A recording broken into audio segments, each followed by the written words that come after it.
Hello friends, this is Richa Sharma. Welcome to my channel let's study with Richa. आज हम discuss करेंगे Lev Vygotsky theory of cognition development. देखिए ये theory बहुत इंपॉर्टेंट है।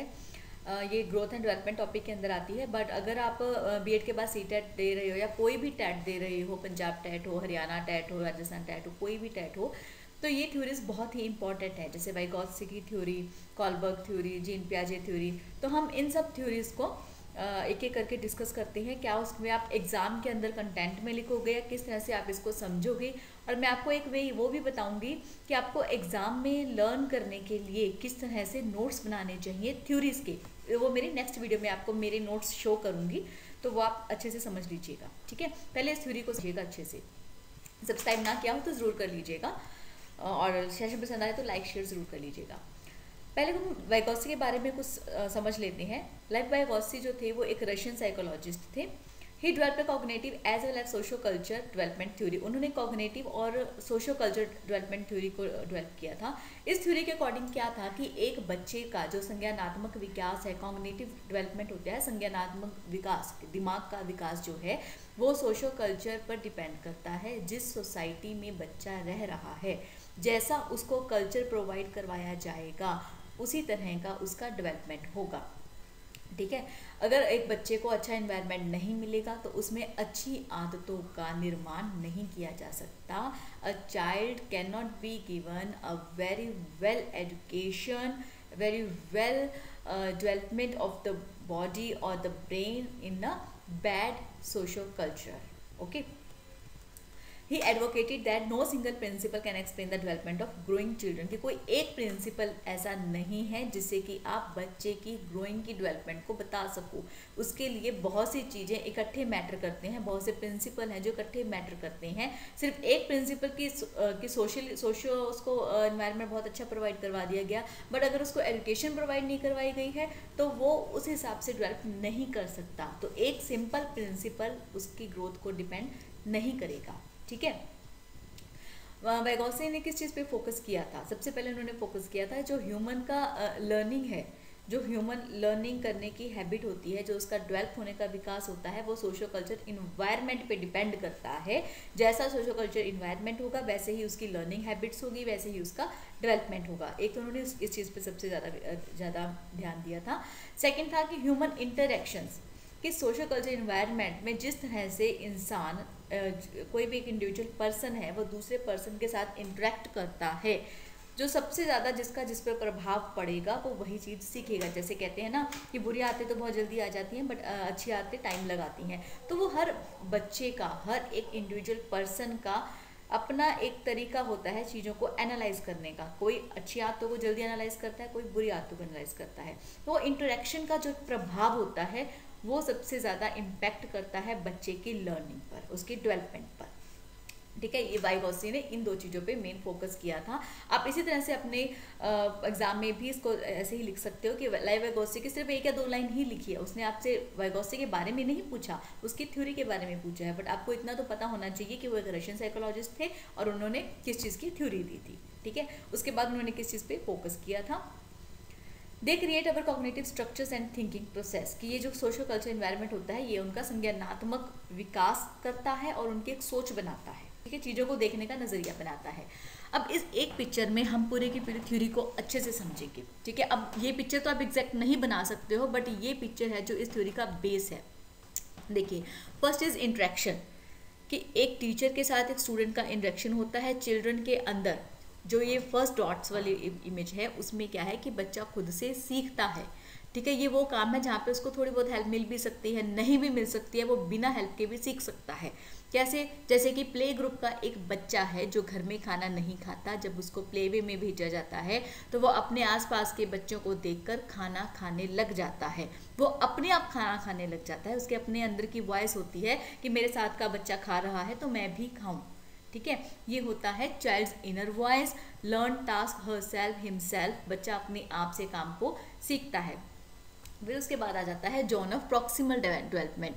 इसमें क्या होता है कि जो बच्चे को काम नहीं आता वो किसी भी अदर पर्सन की, MQ मोर नॉलेजेबल पर्सन, कि उसके अलावा जिसको ये काम आता है, चाहे वो उसका फ्रेंड है, चाहे उसका ब्रदर सिस्टर है, बड़ा या छोटा, चाहे उसका टीचर है, कोच है, या कोई भी अदर पर्सन है जिसको वो काम आता है, उसकी हेल्प से सीखता है।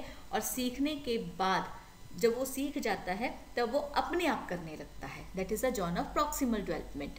ठीक है, जहाँ पर कि जैसे इसमें लिखा हुआ है task at the limit of the learners ability, की वो लिमिट जहाँ पर कि बच्चा कर सकता है, अगर उसको नहीं आता है तो किसी की हेल्प से सीख सकता है। ठीक है, अब जो किसी की हेल्प लेता है वो प्रोसेस होता है स्काफोल्डिंग, यहाँ पे मेंशन नहीं किया हुआ, बट स्काफोल्डिंग क्या होता है, जहाँ पर कि एक पर्सन दूसरे पर्सन की हेल्प करता है काम को सीखने के लिए, और सीखने के बाद जब पर्सन वो कर अपने आप काम करने लग जाता है तो that is a zone of proximal development, कि बच्चा किसी की हेल्प से काम सीखा और फिर अपने आप करने लग गया। जो हेल्प देने का प्रोसेस है वो स्काफोल्डिंग होता है।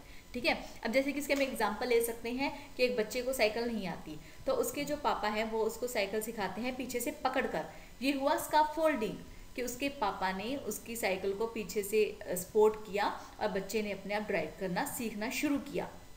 ठीक है, अब जो हेल्प उसको प्रोवाइड की जा रही है वो उसके पापा से की जा रही है, तो उसके जो फादर हैं वो उसके MKO हैं जिनको की आती है। और ये जो प्रोसेस है सीखने का और हेल्प करने का, ये जोन ऑफ प्रॉक्सिमल डेवलपमेंट के अंदर आएगा, क्योंकि इन द एंड वो साइकिल वो सीख जाएगा, वो अपने आप चलाने लग गया, अब उसको पापा की हेल्प नहीं चाहिए, तो उसको फोल्डिंग का प्रोसेस खत्म होकर वो जोन ऑफ प्रॉक्सिमल डेवलपमेंट में आ गया, कि उसको साइकिल नहीं आती थी, उसके पापा ने हेल्प की, वो उसने 1 दिन 2 दिन हेल्प की, फिर उसने अपने आप चलानी सीख ली। अब ऐसा नहीं है कि हर बार उसके पापा आ रहे हैं उसको बिठाने के लिए या उसको चलाने के लिए।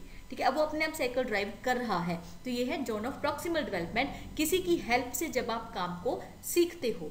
ठीक है, स्काफोल्डिंग जब आपको हेल्प प्रोवाइड की जा रही है, only that time is come in under the scaffolding. Okay, next last is tasks not yet in the learners repository of abilities, की बच्चे को ट्यूशन भी करवाइए। अब जैसे कि इंजीनियरिंग में एडमिशन दिलवा दीजिए बच्चे को, ठीक है, लेकिन ट्यूशन्स भी लगवा दी और घर पे भी उसको पढ़ाने के लिए कोई हेल्प कर रहा है, कॉलेज में भी उसको हेल्प की जा रही है, टीचर से नोट्स भी प्रोवाइड करवाए जा रहे हैं, बट स्टिल वो फेल हो गया, मतलब वो काम उसके बस का नहीं है, हेल्प करने के बाद भी उसने नहीं सीखा, उसके इनर वॉइस भी नहीं उसको कैरी करने के लिए, this comes under the beyond of the reach of the child.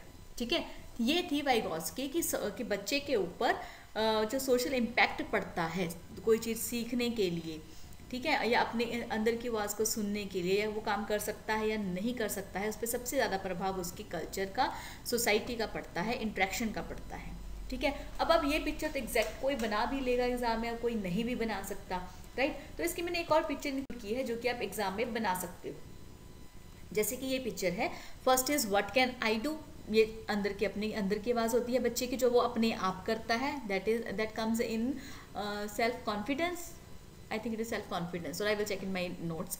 Second is what I can do with help, ये जो प्रोसेस है ना पर्पल कलर वाला, ये है स्काफोल्डिंग, और ये प्रॉपर प्रोसेस आता है जोन ऑफ प्रॉक्सिमल डेवलपमेंट, कि जो किसी की हेल्प से काम हो रहा है वो स्काफोल्डिंग है, और जोन ऑफ प्रॉक्सिमल डेवलपमेंट जो उसको काम नहीं आता, किसी की हेल्प चाहिए सीखने के लिए, हेल्प मिली उसने वो सीख लिया, that is zone of proximal development.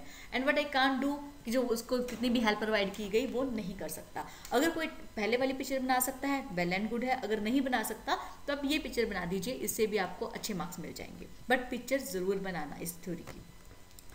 Next is, अब हम इसके समझेंगे कि कंटेंट को एग्जाम में कैसे लिखोगे। हम बहुत ज़्यादा लंबा चौड़ा नहीं प्रोसेस बनाएंगे, उतना बनाएंगे जितना कि इम्पॉर्टेंट है। ठीक है, इस थ्योरी को अटेम्प्ट करना इंपॉर्टेंट है और इस थ्योरी को समझने के लिए ज़रूरी है। ठीक है, फर्स्ट इज की assumptions of Vygotsky. In words of Vygotsky, every function in child's cultural development appears twice. First on the social level and later on the individual level. जैसे मैंने बताया कि सबसे ज़्यादा प्रभाव सोसाइटी का पड़ता है और अपने अंदर की आवाज़ का पड़ता है कि बच्चा वो काम करना चाहता है या नहीं।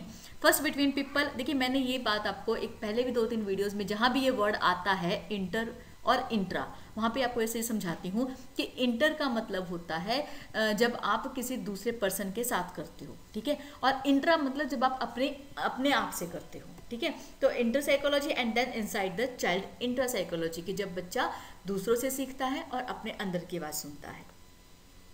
This assumption implies that in the process of child's development, the cognitive processes originate between individuals as they are co-constructed during shared activities. Then the process are internalised by the child and part of the child's cognitive development. आप इस तरह से लिख सकते हो कि assumptions क्या थी वाइगोत्स्की की कि फंक्शंस जो होते हैं चाइल्ड डेवलपमेंट में वो दो तरह से होते हैं, एक जो सोशल लेवल पे होते हैं, दूसरा जो बच्चा अपने आप से करने की कोशिश करता है।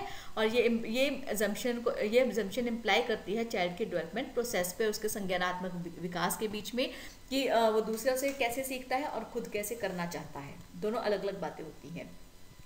So for Vygotsky, social interaction was more than influence. It was the origin of higher mental processes such as problem solving. देखिए सबसे ज़्यादा इसका इस थ्योरी का जो सबसे ज़्यादा प्रभाव था वो ये था कि दूसरों को देखकर बच्चा प्रभावित होता है, जैसे उसकी सोसाइटी मिलेगी वो उससे प्रभावित होगा और उसी को आपको करने की कोशिश करेगा। ठीक है। Next is concept of MQ and ZPD. MQ means more knowledgeable other and ZPD is zone of proximal development. MQ refers to a person who has a better understanding और a higher ability. अब देखिए ये person कोई भी हो सकता है। एक बच्चा जिसको काम नहीं आता वो सीखना चाहता है, उसका फ्रेंड हो सकता है, बेस्ट फ्रेंड हो सकता है, क्लास मॉनिटर हो सकता है, क्लास टीचर हो सकता है, ट्यूशन टीचर हो सकता है, घर में मदर फादर ब्रदर सिस्टर हो सकते हैं, कोई भी हो सकता है, या उसका एक छोटा भाई भी हो सकता है, बहन भी हो सकता है, जिसे कि वो कंसेप्ट अच्छे से आता हो, उसको समझा सकता हो। मोर नॉलेजेबल पर्सन के उससे ज़्यादा जानने वाला। ठीक है। Next is zone of proximal development. ZPD is a range of tasks that a child can complete independently and those completed with the guidance. कि जो वो काम खुद से भी कर सकता है और किसी की हेल्प से भी कर सकता है। मतलब उसको नहीं आता, it does not matter, but he can learn with the guidance with the help of any other person. ठीक है। It is a area where the child does, where the child explores, but even then he can not solve a certain problems alone. कि वो करना चाहता है but उसे हो नहीं रहा, किसी की हेल्प लेता है और वो कर लेता है। When provided guidance or help by the teacher or the subject or some more advanced classmate or senior student, the child succeeds in getting solution of the problem in hand. ये होता है ZPD. I think आपको proper concept समझ में आ रहा है। A teacher or a better performed peer provides the initially unsuccessful learner with scaffolding. Scaffolding क्या होता है? वो प्रोसेस होता है जहाँ पर कोई टीचर या कोई बेटर परफॉर्मर जिसको वो चीज़ अच्छे से आती हो वो उसको सिखाता है। ठीक है, ये आता है ZPD के अंदर। Next is lower and upper limits of ZPD. ZPD की दो लिमिट्स होती हैं। लोअर लिमिट होती है the level of skill reached by the child working independently, जहाँ पर कि बच्चा उसको नहीं आता बट वो खुद से ट्राई कर रहा है। ठीक है, वो सीखने के लिए खुद से ट्राई कर रहा है। ठीक है, the upper limit of ZPD is the level of additional responsibility the child can accept with the assistance of an able instructor. अब देखिए लोअर लिमिट होगी ZPD में उसको नहीं आता, लोअर लिमिट होगी जहाँ पर कि वो इंडिपेंडेंटली सीख रहा है बिना किसी की हेल्प के, चाहे वो किसी को देखकर सीख रहा है या वो ट्राई करके सीख रहा है, बट वो सीख रहा है इंडिपेंडेंटली. अपर लिमिट होगी जहाँ पर कि उसको किसी की हेल्प दी प्रोवाइड करवाई जाती है. ठीक है, तो जब किसी की हेल्प प्रोवाइड करवाई जाती है वो स्काफोल्डिंग में आता है. ठीक है, आई होप आपको ये तीनों कंसेप्ट अच्छे से समझ में आ गए होंगे. MKO क्या होता है, ZPD क्या होता है और स्काफोल्डिंग क्या होता है. इनके रिगार्डिंग बहुत से क्वेश्चन ऐसे ही घूम कर आते हैं. जैसे मैंने आपको एग्जांपल दी है कि एक बच्चे को साइकिल नहीं आती, उसके फादर या कोई भी बड़ा पर्सन सिखाता है. अब यही आपको CTET में या किसी और TET में भी क्वेश्चन बनकर आ सकता है कि इस एग्जाम्पल में बताइए स्काफोल्डिंग कौन सा प्रोसेस होगा, तो उसमें आपको बताना होगा ZPD में क्या आएगा. तो ये चीज़ें इस तरह से एग्जाम्पल के फॉर्म में भी पूछी जाती हैं, तो आपको ये पॉइंट क्लियर होने बहुत ज़रूरी है. ठीक है, the ZPD captures a child's cognitive skills that are in the process of maturing and can be accomplished only with the assistance of a more skilled person. कि ZPD में क्या होता है कि बच्चे को मेच्योर बनाना होता है, उसको जो चीज़ें नहीं आती वो सीखता है, चाहे इंडिपेंडेंटली या फिर किसी की हेल्प से. Next is concept of scaffolding, as I have added it in a separate slide. Concept of scaffolding is closely related to the idea of ZPD. Scaffolding is changing the level of sport. ठीक है, कि sport का level change हो गया ना, कि कहाँ तो वो खुद से ट्राई कर रहा है बट उसको नहीं हो रहा, बार बार ट्राई कर रहा है. एक उसको किसी ने हेल्प प्रोवाइड की और उसने जल्दी सीख लिया, तो एक लेवल हो गया स्पोर्ट करने का, वो चेंज कर दिया. A more skilled person adjust the amount of guidance to fit the child's current performance. ठीक है, ये आते हैं स्काफोल्डिंग में. अब हम देखेंगे 3 टाइप्स ऑफ लैंग्वेजेस. अब वाइगोत्स्की ने 3 टाइप्स ऑफ लैंग्वेजेस दी थी. First was social speech, second was private speech and third was inner speech. जो प्राइवेट स्पीच थी ना, वो ही जो जीन प्याजे थे उन्होंने उसको ईगोसेंट्रिक अप्रोच बताया था. प्राइवेट स्पीच में क्या, सोशल स्पीच तो होता है जब एक बच्चा दूसरे बच्चे से बात करके सीखता है, बात करता है तो उसको कुछ नई नॉलेज मिलती है. ठीक है, प्राइवेट स्पीच होती है जब बच्चा अपने ही आप में बातें करना शुरू कर देता है. ठीक है, कि मैं जैसे बच्चा एक टॉय से खेल रहा है, मैं इस टॉय को ऐसे कर देता हूँ। जब आपने देखा होगा एक बच्चा अकेला भी जब खेल रहा होता है टॉयज़ के साथ में, तो वो टॉयज़ के साथ ही बातें करता है, मतलब वो प्राइवेट स्पीच करता है। मैं इसको यहाँ पे रख देता हूँ, यहाँ पे रखूँगा तो ये टूट जाएगा, मेरे को येलो नहीं लगाना था, ब्लू नहीं लगाना था, या कुछ भी इस तरह से वो अकेला ही बोलता रहता है, जो प्राइवेट, उसको हम प्राइवेट स्पीच कहते हैं। तो ये एक वाइगॉत्स्की के अकॉर्डिंग ये एक लेवल है बच्चे का सीखने का। जब वो अपने आप से बातें करता है, फिर वो दूसरों से बातें करता है, फिर उसके अंदर बातें चलती हैं कि ये सही होगा कि गलत होगा, एनालाइज करता है चीज़ों को। बट जो जीन पियाजे थे उन्होंने इसको ईगोसेंट्रिक अप्रोच बताया कि ये बच्चा जो अपने आप से बातें करता है वो ईगोइस्टिक पर्सन है, वो दूसरों से बात नहीं करना चाहता। ठीक है, तो ये इनके बीच में डिफरेंस थे। ठीक है, बट इनमें कुछ दोनों की जो थ्योरी थी, जीन पियाजे की थ्योरी और वाइगॉत्स्की की थ्योरी में एक चीज़ कॉमन भी थी कि दोनों ने एक बात बोली है कि किसी भी तरह की एक्टिविटी में, चाहे वो सोशल एक्टिविटी है या नहीं है, बच्चा एक्टिवली पार्टिसिपेट करता है। जीन पियाजे भी इसमें फोकस करते हैं और वाइगॉत्स्की भी करते हैं कि जब तक बच्चा एक्टिवली पार्टिसिपेट किसी भी चीज़ में नहीं करेगा वो कुछ भी सीख नहीं सकता, चाहे वो उसको सोशल कल्चर एनवायरनमेंट प्रोवाइड करवाया जाए या अकेला छोड़ा जाए, उसको एक्टिवली पार्टिसिपेट होना पड़ेगा। ठीक है, अब हम एक बार स्पीच देख लेते हैं, आप किस तरह से अटेंड करोगे। Social speech it is external communication, it is use to talk to other. और ये जो होता है बच्चा 2 साल की एज में सीखना शुरू कर देता है, जैसे कि मम्मा दे दो, बाबा जाना, इस तरह से बच्चा दूसरों से बात करना सीख लेता है। The child learns social speech from his social environment as a means of communicating with others. जैसे कि बच्चा 2 साल का बच्चा प्ले वे में जाने के लिए एलिजिबल होता है, तो वहाँ पे जाके बच्चा खाना सीखता है, मांगना सीखता है कि मुझे वो टॉय दे दो। ठीक है, वो दूसरे बच्चे को देखकर भी सीखता है, खुद भी चाहता है तो वो बोलता है। ठीक है, ये है social speech. Next is private speech. Private speech is the use of language for self regulation. As I told you कि वो अपने आप से बात करते हैं, अपने आप को रेगुलेट करते हैं, अपने आप को डायरेक्शंस देते हैं। ठीक है, वो 3 साल का बच्चा करने लग जाता है जब वो टॉयज के साथ खेलना शुरू कर देता है।